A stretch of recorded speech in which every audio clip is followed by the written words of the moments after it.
You are listening to HOA Neighbor Court. She treated my car like community property. I am not losing this one.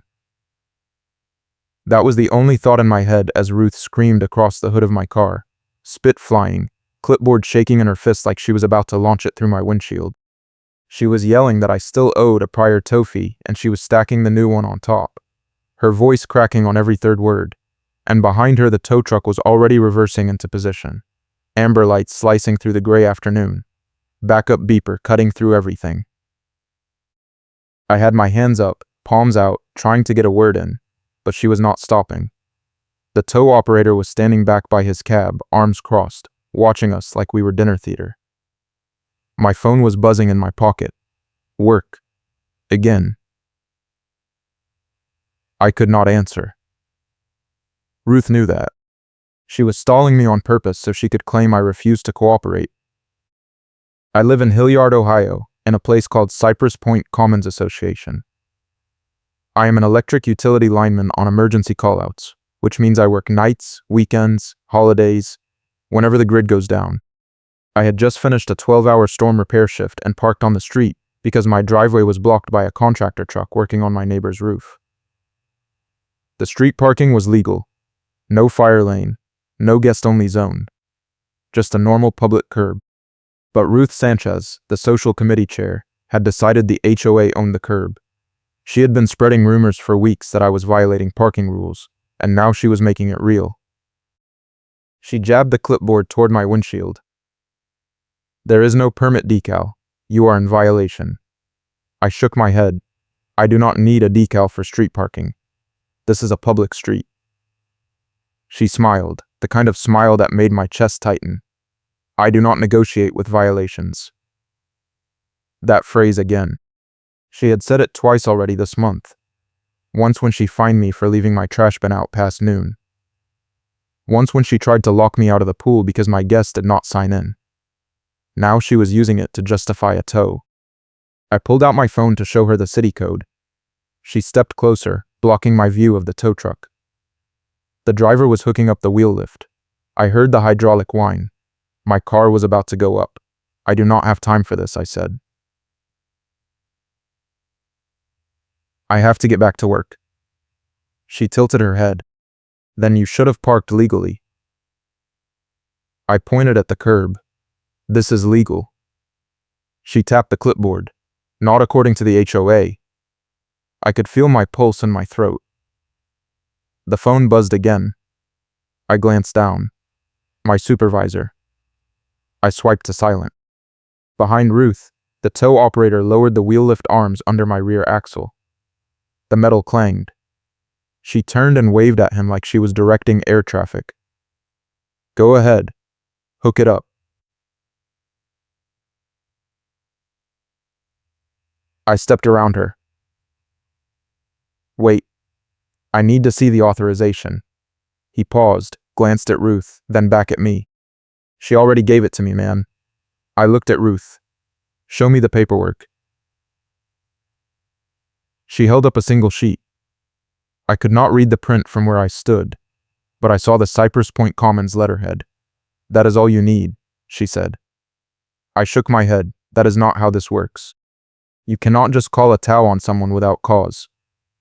She laughed. I am the social committee chair. I have full authority to enforce parking compliance. The tow operator looked uncomfortable now. He pulled out his phone, stepped back. I took a breath. I had been gathering evidence for 2 weeks. Video from my doorbell camera. Photos of the street with no restricted signs. A copy of the city parking ordinance.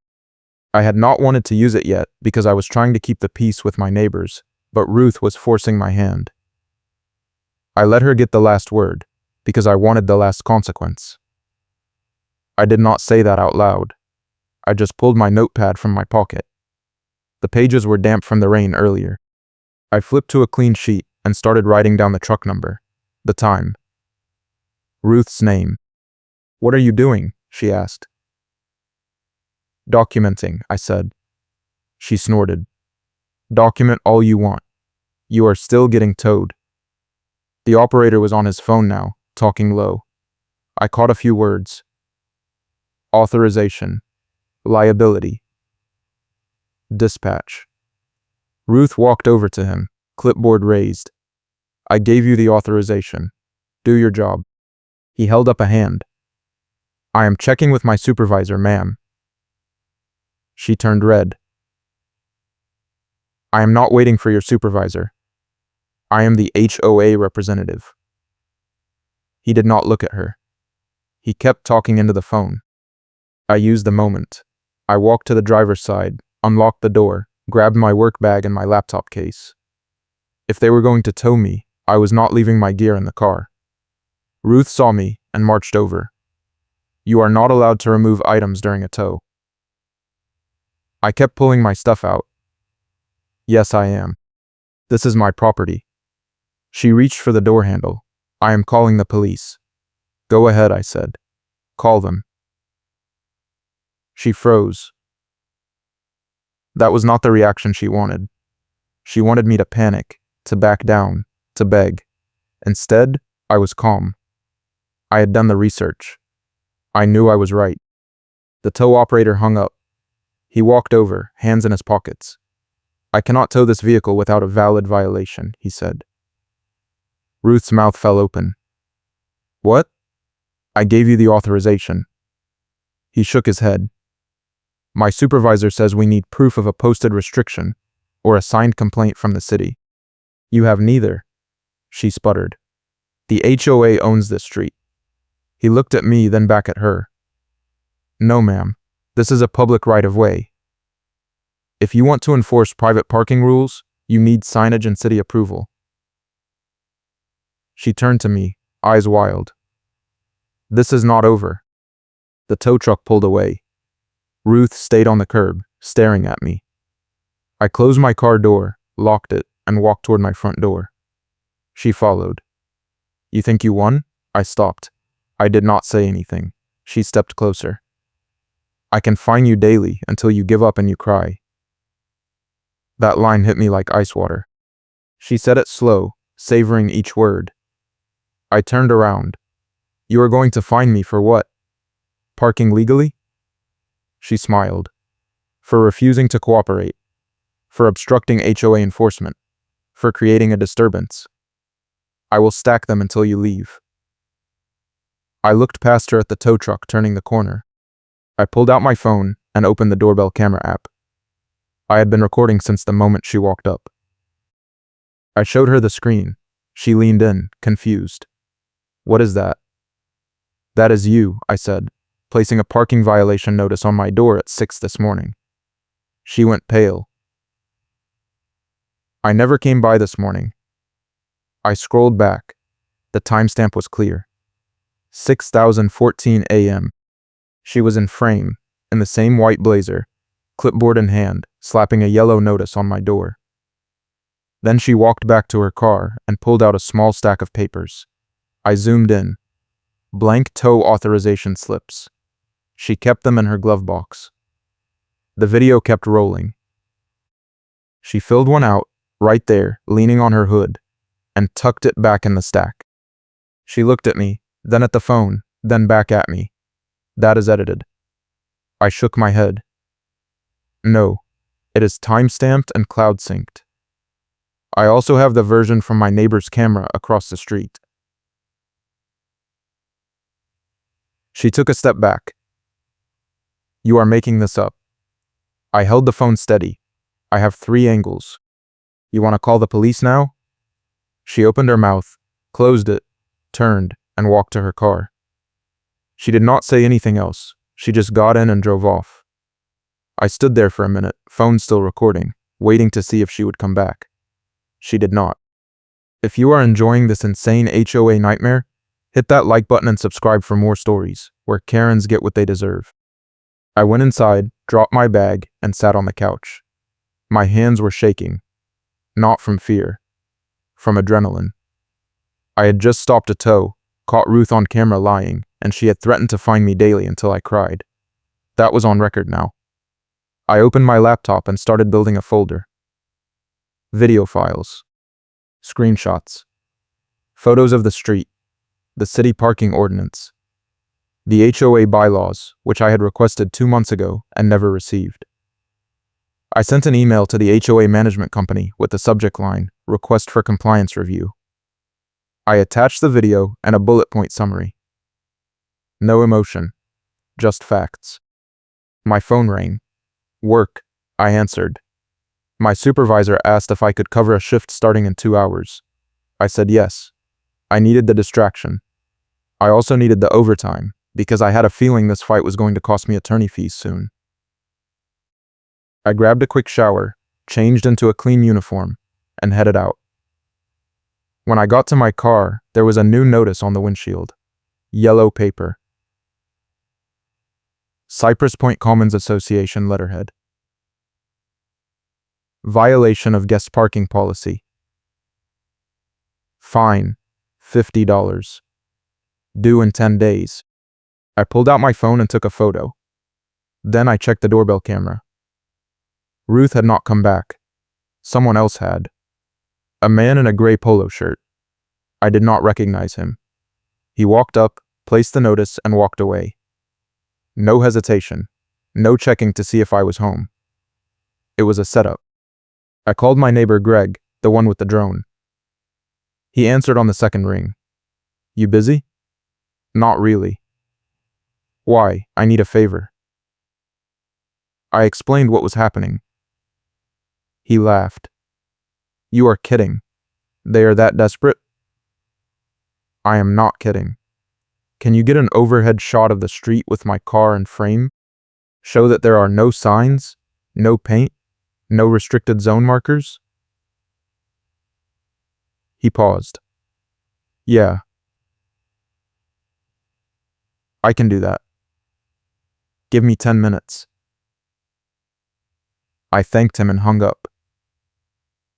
I sat in my car, engine running, waiting. My phone buzzed. Email notification. The management company had replied. "We have received your complaint and are forwarding it to the board. Please allow 5 to 7 business days for a response." I sighed. 5 to 7 days. Ruth could do a lot of damage in that time. Greg's drone launched from his backyard.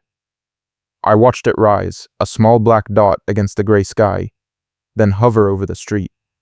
He flew it in a slow circle, capturing every angle. My car. The curb. The lack of signage. The other cars parked legally up and down the block. He brought it back down and walked over with his phone. "Check it out." The footage was perfect. No signs, no paint, no guest-only markers. Just a normal street.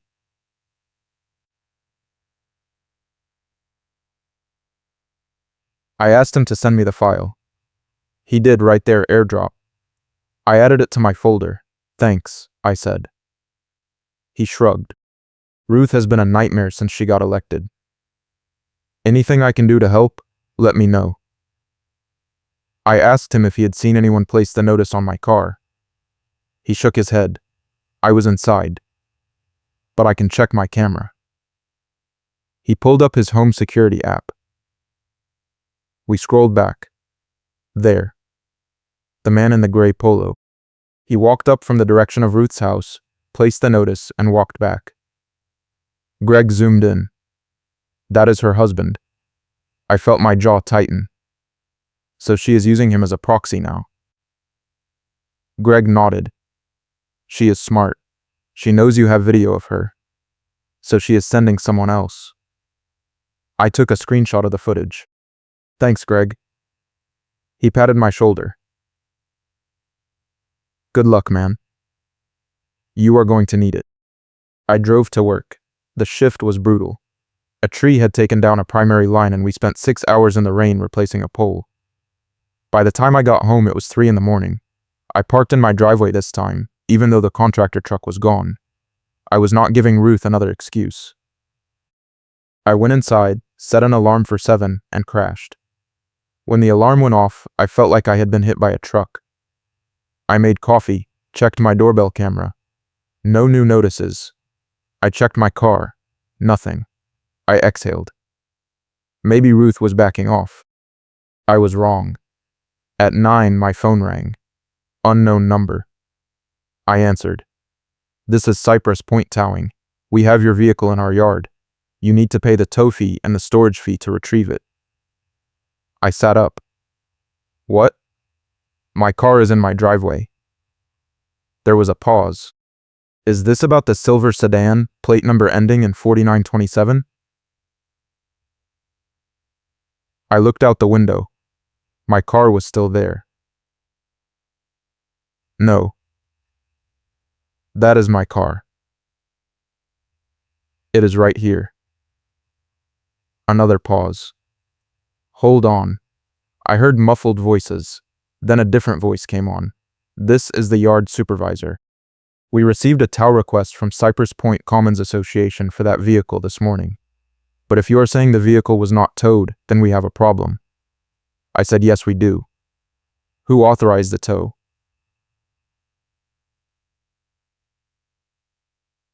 The supervisor hesitated.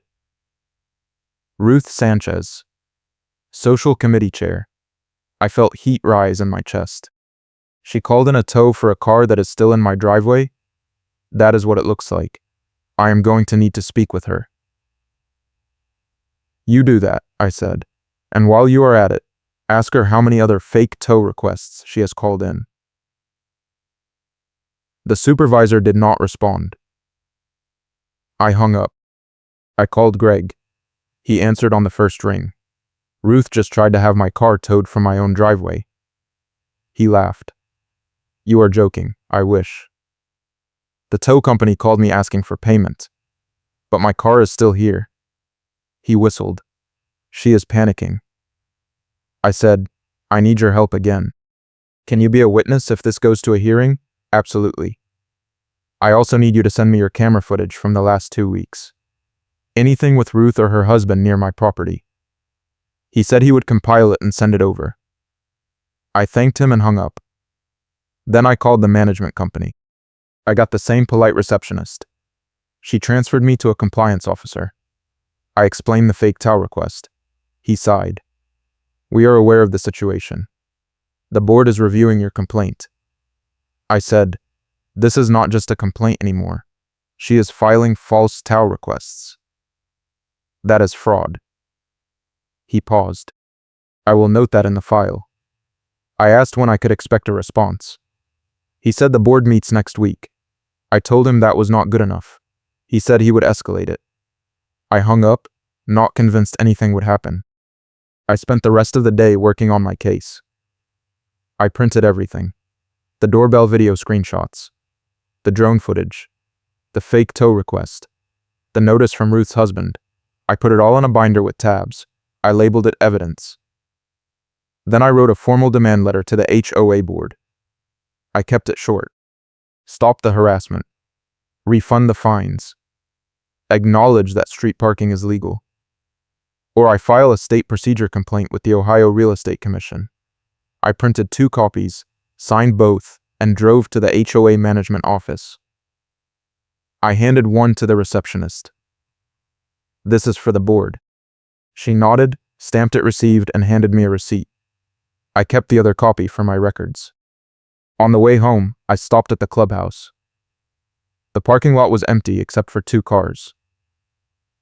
I parked and walked to the front door, locked. I checked the hours posted on the glass. Monday through Friday, 9 to 5. It was Thursday at 2. I pulled out my phone and called the management company again. The clubhouse is supposed to be open. Why is it locked? The receptionist put me on hold. A minute later, she came back. The board authorized a temporary closure for maintenance. When? This morning. I felt my stomach drop. They locked me out. She hesitated. I cannot confirm that. But if you feel you are being unfairly restricted, you can request a hearing. I already did. She said she would make a note. I hung up and took a photo of the locked door, the posted hours, the empty lot. Added it to my folder. That night, I got an email from the board. Subject: violation hearing scheduled. Body: you are required to attend a hearing on Monday, 7 p.m., Clubhouse Meeting Room, to address multiple parking violations and disruptive behavior. Failure to attend will result in automatic fines and potential legal action. I read it twice. Disruptive behavior. That was rich. I replied, I will attend. I also request copies of all parking violation reports filed against me, the meeting agenda, and the names of all board members who will be present. I hit send. No response.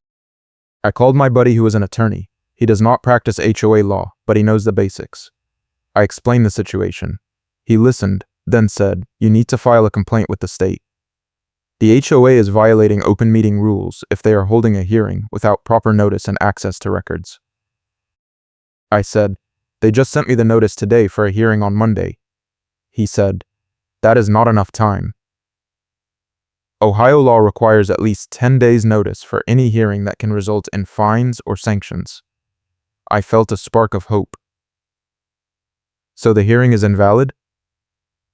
He said, yes. If they proceed, you can challenge it, but you should still show up and object on the record. I said I would.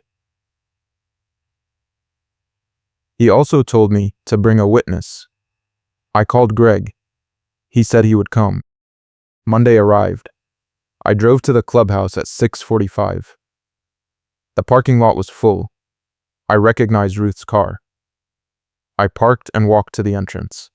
The door was unlocked this time. Inside, the lobby was empty. I heard voices down the hall. I followed them to the meeting room. The door was closed. I knocked. No answer. I opened it. 8 people sat around a conference table. Ruth was at the head. She looked up, saw me, and her face went hard. You are early. I checked my watch. It is 6:50. The meeting starts at 7. She tapped a pen on the table. We are in a pre-meeting session. You will wait outside. I stayed in the doorway. Is this session being recorded? She frowned. That is none of your business. I pulled out my phone and started recording. Then I am recording it. She stood up. You are not allowed to record a closed session.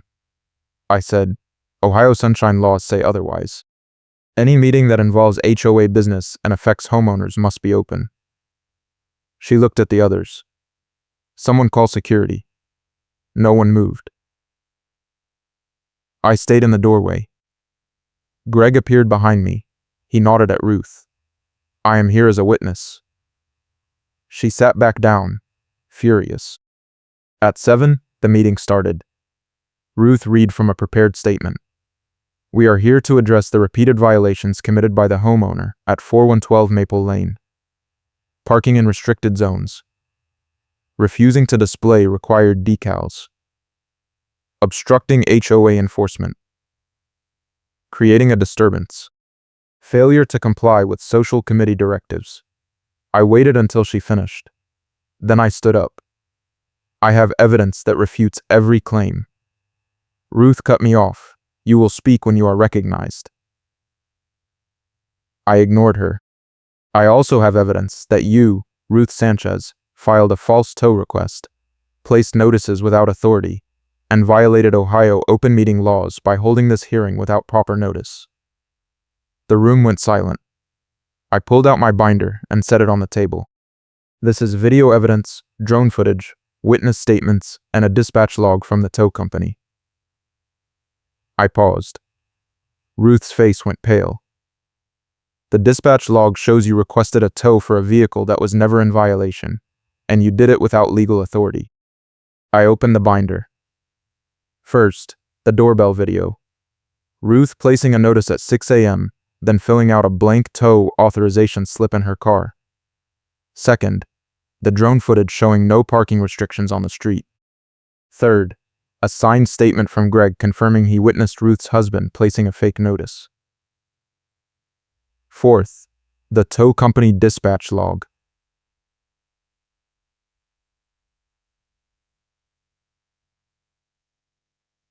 I slid that one across the table. Ruth did not touch it. One of the board members picked it up. He read it, then looked at Ruth. This says you called in a tow for a car that was in the owner's driveway. Ruth stammered. That is a mistake. The board member shook his head. It has your name, your phone number, a timestamp. Ruth looked at me, then back at the board. He is lying. He fabricated this. I pulled out my phone. I have a recorded call from the tow company confirming it. Would you like me to play it? She stood up. This is a setup. You are trying to destroy me. I stayed calm. No, I am defending myself. You have been harassing me for weeks, filing fake violations, calling in illegal tows, locking me out of amenities. And now you are holding an invalid hearing because you did not follow state notice requirements. Another board member spoke. What do you mean invalid? I explained the 10-day rule. The room shifted. Ruth tried to recover. We can reschedule. I shook my head. No. You can drop the charges, refund the fines, and remove Ruth from any enforcement role. Silence.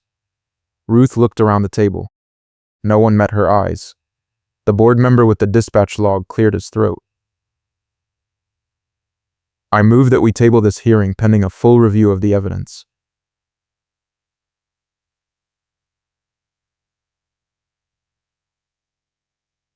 Someone seconded.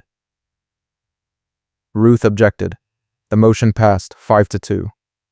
Ruth slammed her clipboard on the table and walked out.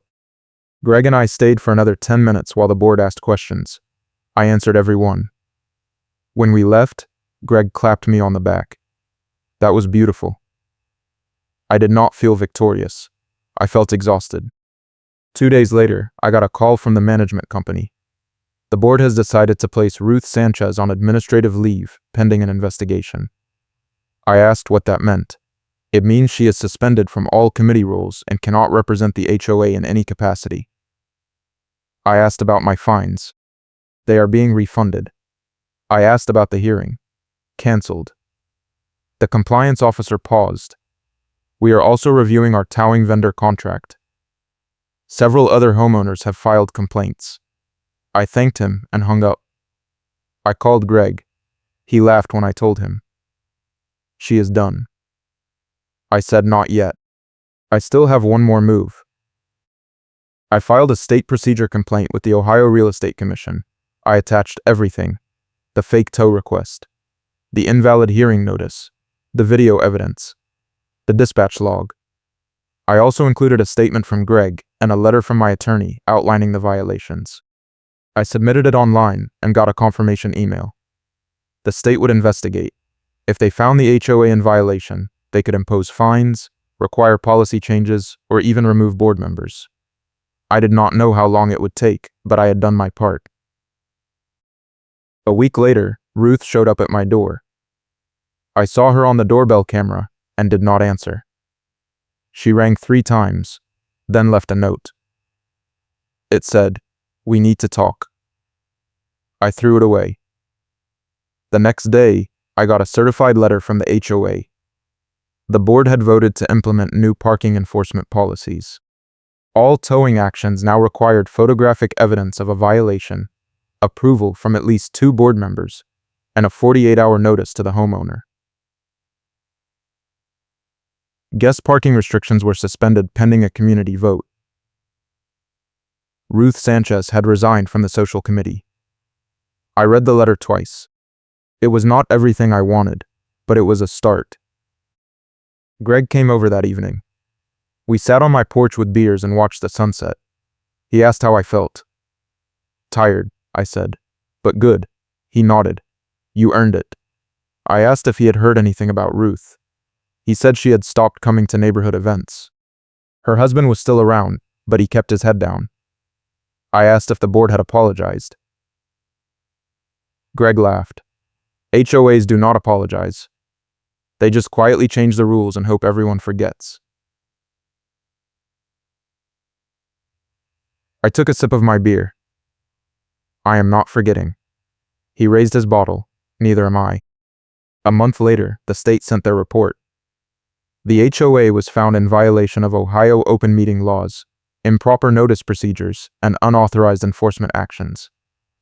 They were required to hold a public meeting, revise their bylaws, and submit quarterly compliance reports for 2 years. The report also noted that Ruth Sanchez had been removed from all HOA leadership roles and was barred from holding any position for 5 years. I printed a copy and put it in my binder. Evidence. Proof.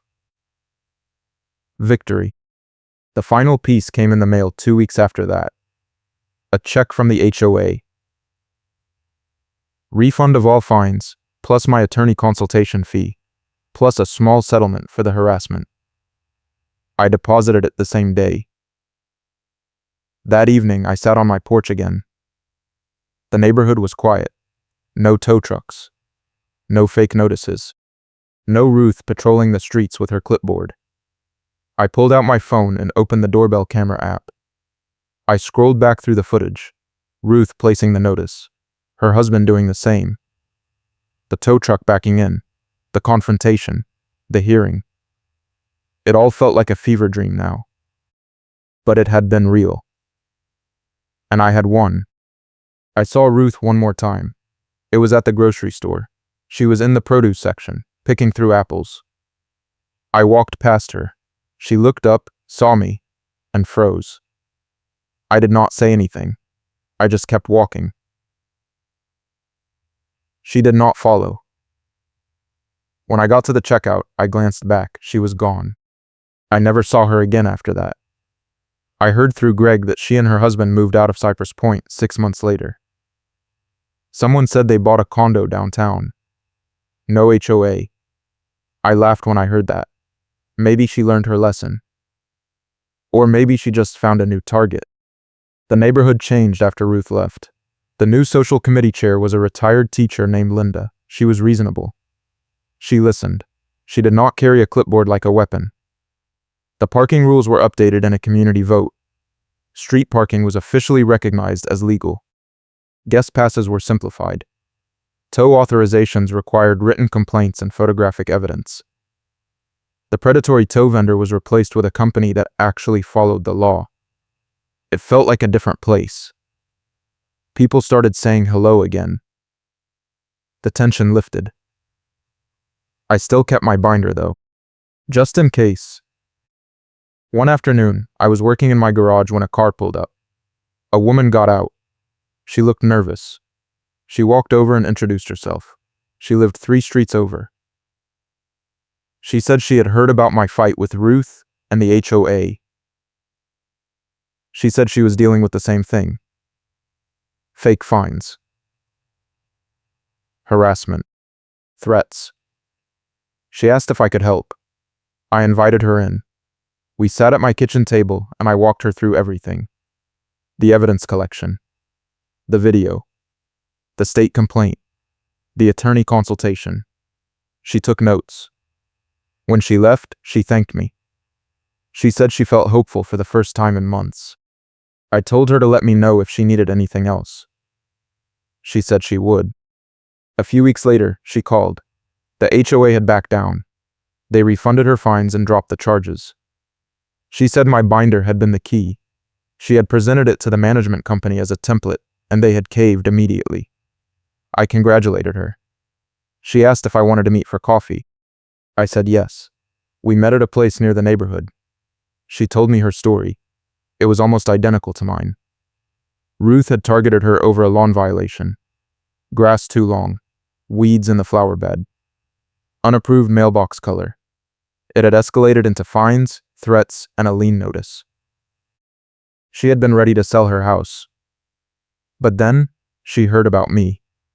She said I had given her the courage to fight back. I did not know what to say. I just nodded. She smiled. We need more people like you. I said, we need fewer people like Ruth. She laughed. Agreed. The HOA held its annual meeting in December. I went.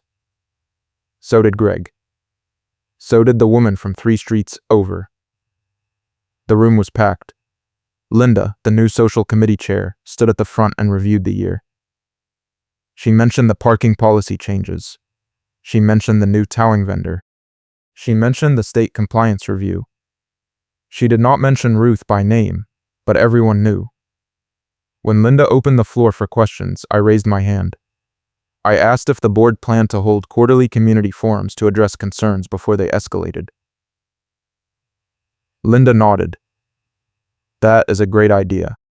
We will add it to the agenda.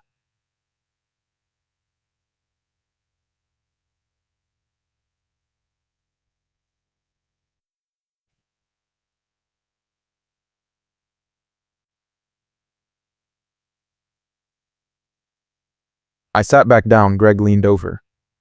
You are a hero now. I shook my head. I am just a guy who did not want to get towed. After the meeting, several people came up to me. They thanked me. They said they had been afraid to speak up. They said Ruth had been targeting them too. One man said she had tried to fine him for parking his work truck in his own driveway. Another woman said Ruth had called the city on her for an unapproved fence, even though the fence had been approved. A third person said Ruth had tried to block their home sale by filing a lien at the last minute. It was a pattern. Ruth had not just been targeting me. She had been terrorizing the entire neighborhood. And now, she was gone. I drove home that night feeling lighter. The fight was over. The neighborhood was healing. Ruth was gone. The HOA had been forced to change. And I had my evidence binder as proof that one person could make a difference. I parked in my driveway, walked to my front door, and paused. I turned and looked at the street. No tow trucks. No fake notices. No Ruth, with her clipboard and her stack of blank authorization slips. Just a quiet neighborhood on a cold December night. I smiled. Then I went inside. The state compliance review wrapped up in February. The HOA passed with conditional approval. They had to submit quarterly reports for 2 years, but they were no longer under active investigation. I got a letter from the Ohio Real Estate Commission thanking me for my complaint. It said my evidence had been instrumental in the review. It also said the commission had received 3 other complaints about Cypress Point Commons in the same period, all related to Ruth Sanchez. Those complaints had been consolidated with mine. The commission had recommended that the HOA implement mandatory training for all board members and committee chairs. The board had agreed. I filed the letter in my binder. Spring came. The neighborhood started to feel normal again. I saw Linda at the mailbox one afternoon. She waved. I waved back. She walked over. I wanted to thank you, she said. For what? For holding the board accountable. For making us do better. I said it was not just me. She nodded. But you started it. You showed everyone that the HOA is not untouchable. I asked how things were going. She said attendance at committee meetings was up. People were engaged. The old culture of fear was fading.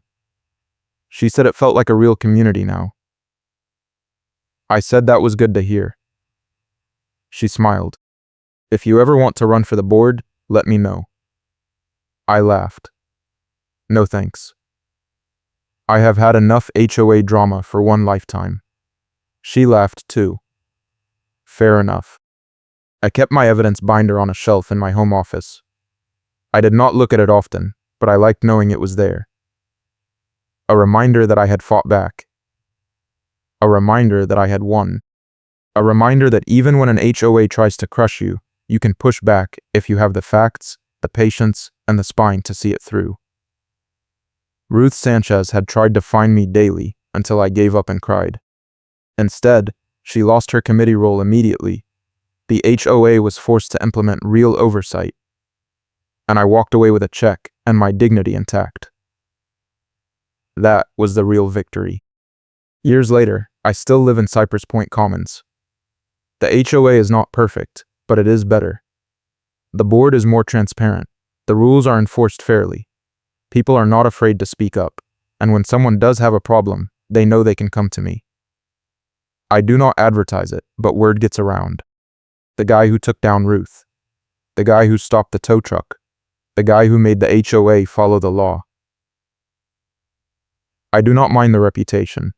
It keeps the board honest, and it reminds everyone that an HOA is not a kingdom. It is a community, and communities work best when everyone has a voice. I still work as a lineman.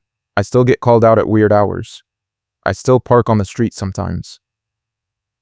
But now, no one bothers me. No fake notices. No tow trucks. No harassment.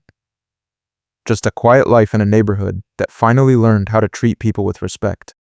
And if that is not a happy ending, I do not know what is. Stay safe out there, and I will see you next time.